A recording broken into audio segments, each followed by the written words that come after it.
आप सभी को नमस्ते जी। आज मैं आपको भोजन के बारे में बताऊंगी। आपने कई बार सुना होगा कि कोई व्यक्ति कहता है कि हमें भोजन सुबह भरपेट खाना चाहिए, दोपहर और शाम को कम खाना खाना चाहिए।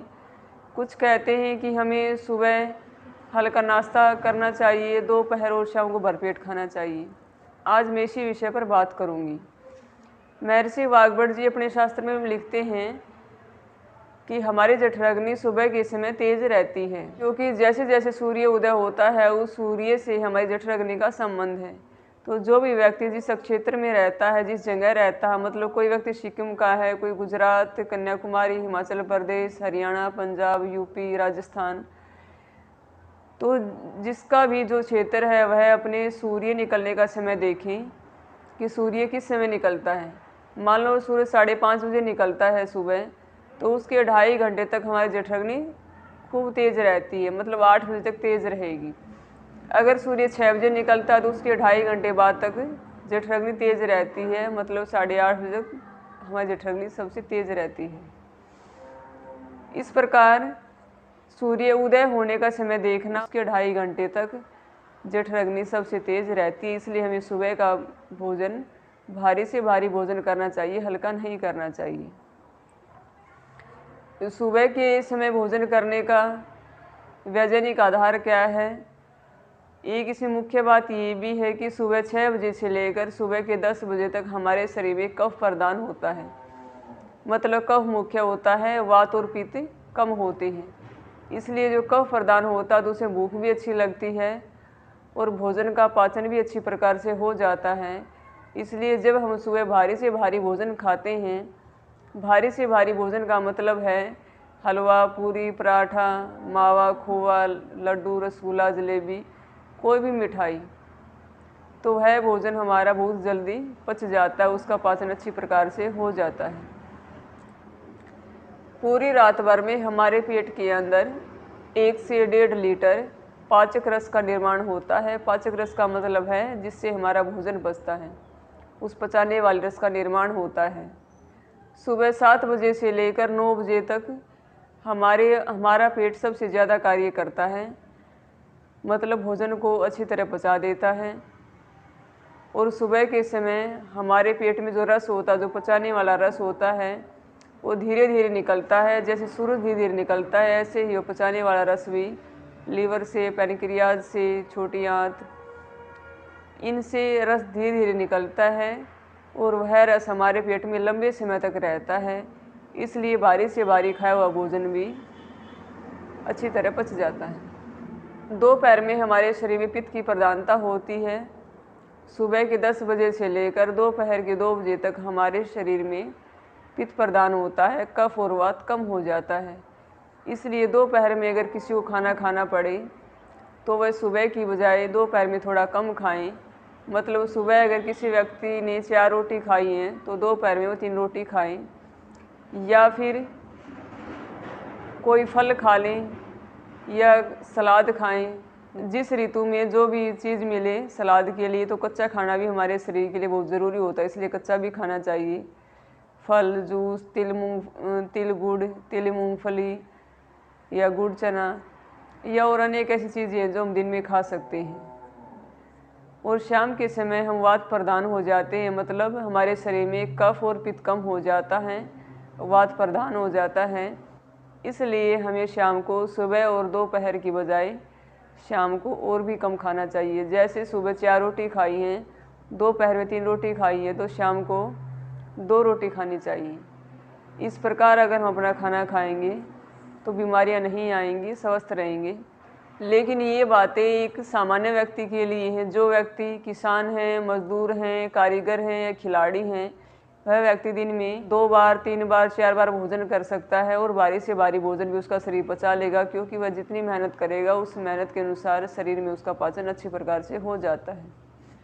इस संसार में सभी पशु पक्षियों को अगर हम एक बार देखना शुरू करेंगे तो जो पशु पक्षी खुला है, मतलब जो पशु हमने घर में बांध रखे हैं, वह तो हमारे अनुसार ही उनका खाना पीना होता है, तो वह हमारे अनुसार होते हैं। लेकिन जो पशु पक्षी जंगल में घूमते हैं, वो अपनी मर्जी से घूमते, अपनी मर्जी से खाते हैं। तो सुबह के समय वह जाएंगे और भोजन करेंगे। किसी भी चिड़िया के सामने आप कितना भी अनाज डालिए, लेकिन वह चिड़िया अपना अपना पेट भरे इतना खाती है और बाकी को छोड़ जाती है, अपने साथ कभी नहीं लेकर जाती। ऐसे ही और भी पशु पक्षी हैं, जितना पेट भरेगा उतना ही खाएंगे, वह लेकर कभी भी साथ नहीं जाते और सुबह सुबह खा लेते हैं और फिर अपनी जगह पर वापस आ जाते हैं। ऐसे ही शाम को देखा होगा आपने, शाम को भी दिन छिपने से पहले पक्षी खा लेता और दिन छिपने के बाद वह अपनी जगह पर चला जाता और सो जाता है। लेकिन मनुष्य सर्वश्रेष्ठ बुद्धि होने के नाते भी वह बहुत गलतियां करता और इसलिए ज़्यादा बीमारियां हैं। मनुष्य के लिए अनेक प्रकार के हॉस्पिटल खुले हुए हैं, जिस भी अस्पताल को देखो उसी में मरीज भरे पड़े हैं, जगह भी नहीं मिलती। तो इतनी बीमारियां कैसे आती है मनुष्य को? तो उसमें भोजन भी कारण है। हम सुबह उठते हैं, सुबह उठे खा लिया, ऑफिस जाना है खा लिया, लंच हो गया फिर खा लिया, शाम के 3-4 बज गए फिर खा लिया, फिर शाम हो गई फिर खा लिया, फिर सोने के समय 9-10 बज गए फिर खा लिया। हम खाते रहते हैं, अपने पेट से कभी नहीं पूछते कि हमारे पेट में भूख भी है या नहीं है। हम लंच डिनर को देखते रहते हैं, लेकिन हमें पेट को देखना चाहिए कि जो हमने भोजन पहले खाया वह पचा भी है या नहीं पचा है, उसके अनुसार भोजन करना चाहिए। अगर उसके अनुसार हम भोजन खाएंगे तो ज़्यादा स्वस्थ रहेंगे। मतलब एक भोजन खाने के बाद हमें 6 से 8 घंटे का अंतर करना चाहिए, लेकिन हम ऐसा नहीं करते, बार बार खाते रहते हैं और बार बार खाने से वह भोजन पचता नहीं है, सड़ता और सड़ने के कारण अनेक प्रकार की बीमारियां पैदा होती हैं। इसलिए ऐसा न करें, जब भोजन अच्छी तरह पच जाए उसके बाद ही हमें दूसरा भोजन करना चाहिए। इसलिए इस संसार में गाय, भैंस, घोड़ा, कुत्ता, बिल्ली किसी के लिए हॉस्पिटल नहीं है जितने मनुष्यों के लिए हैं। पूरे खुले में रहते हैं, प्रकृति के अनुसार रहते हैं, प्रकृति के अनुसार जीते हैं, खाते हैं, पीते हैं, सोते हैं, इसलिए इनको बीमारियां नहीं हैं। किसी भी पशु पक्षी को शुगर नहीं, टीबी नहीं, ट्राइग्लिसराइड नहीं बढ़ा, मोटापा नहीं, अस्थमा नहीं, जोड़ों के दर्द नहीं। जितने दर्द हैं, जितनी बीमारियां वह सारी मनुष्य को, तो इसका मतलब मनुष्य कहीं ना कहीं गलती कर रहा है, और वो भी भोजन खाने में। उसका एक कारण भोजन भी है। तो हम भोजन खा रहे हैं, पानी पी रहे हैं, तो इन प्राकृतिक नियम के अनुसार अगर हम चलें तो ज़्यादा स्वस्थ रहेंगे। इसलिए अपने शरीर को स्वस्थ बनाने में ध्यान दें, खाने में नहीं, क्योंकि खाना महत्व का नहीं है, पचना महत्व का है। तो जब शरीर में एक भोजन पच जाए तभी दूसरा भोजन करें। भोजन खा खा करके बीमार हो जाते हैं, फिर उस बीमारी पर पैसा लगता। मान लो हम बीमार हो गए, बीमार होकर भी हमने अगर 10-20 करोड़ या 50 करोड़ पैसा कमा भी लिया, कमा कर इकट्ठा कर लिया, जब 40-50 साल की उम्र हुई और होने के बाद वह सारा पैसा डॉक्टर के पास ही चला गया, शरीर में अनेक प्रकार की बीमारियाँ आ गई, ऑपरेशन होने लगी, इतनी समस्याएं अगर आ गई और वह सारा पैसा डॉक्टर के पास ही जाना था, तो हम पहले कम ही कमा लेते, कम से कम शरीर को तो स्वस्थ कर लेते। इससे हमारा समय भी बचता, पैसा ही बचता, लेकिन हम ऐसा नहीं करते। तो इसलिए अपने पेट को संभालना चाहिए, हमें अपने शरीर को संभालना चाहिए। अगर शरीर संभल गया तो हम दुनियादारी को संभाल लेंगे, शरीर नहीं संभला तो हम दुनियादारी को भी नहीं संभाल सकते। फिर जो हमारी संतान है वो भी हमारी सेवा नहीं करती, फिर पछताना पड़ता है कि इतना पैसा कमाया, किस लिए कमाया, बच्चे भी सेवा नहीं करते। इसलिए हमें अपने शरीर पर ध्यान देना चाहिए। इसलिए हमें सुबह भोजन ज़्यादा करना चाहिए, मतलब ज़्यादा खाना चाहिए, दोपहर में उससे कम खाना चाहिए, और शाम को सबसे कम भोजन खाना चाहिए, ताकि सोते वक्त भी हमें परेशानी ना हो। और वैसे भी साइंस के अनुसार भी देखें, हमारे पेट के अंदर जो अंग हैं, लीवर, पैनक्रियाज, छोटी आंत, बड़ी आंत, इनका भी कार्य करने का समय होता है। इसलिए इन्हें काम तो 24 घंटे हमारे शरीर के अंग करते ही हैं, तो इन कार्य करने का समय होता है, उस समय पर ये कार्य ज़्यादा करते हैं, बाकी समय में काम कम करते हैं।